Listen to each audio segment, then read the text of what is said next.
কোনো কিছুই কিন্তু অতিরিক্ত ভালো লাগে না, অতিরিক্ত ভালোবাসাও ভালো লাগে না, অতিরিক্ত খাবার দাবারও ভালো লাগে না, অতিরিক্ত সাজগোজও ভালো লাগে না, অতিরিক্ত সাদামাটাও ভালো লাগে না, অতিরিক্ত টাকা পয়সাও ভালো লাগে না, আবার অতিরিক্ত গরিবসও ভালো লাগে না।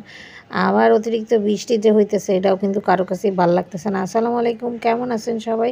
সকাল সকাল অতিরিক্ত বৃষ্টিপাত দেইখা মাইয়া স্কুলে দিতে যায় যে কি বিপদ হইলাম ভাই। ৫ তলার উপর বইসা তো খুব আরামসে বৃষ্টি দেখি, এখন তো দেখতেছি যে জানটা বাইরে যাইতেছে। বাইসে চা বানাইলাম, চা বানাই এসে পিঠাটা বানাইছিলাম, সেইগুলো খাইলাম। খাইয়া দাইয়া এখন কি করা যাবে, এখন বৃষ্টির মধ্যে দেখি এখন কি আর করা যাবে। ভর্তা বানাইতেছিলাম গরম গরম ধোয়া ওঠা ভাতে, যেহেতু আর কয়দিন আর খিচুড়ি খাবো, যেহেতু বৃষ্টিপাত শেষ। বৃষ্টিপাত এত বৃষ্টিতে আবার খিচুড়ি খাইয়া পেটের মধ্যে গরম গরম না বাজাইয়া এখন একটু ভর্তা ভাত খাই, দেখি কেমন লাগে। এই যে নানান রকম ভর্তা বানাইলাম, এখানে চিংড়ি মাছ ভর্তা বানাইছি, কাঁকড় ভর্তা বানাইছি, আর সাথে আলু ভর্তা।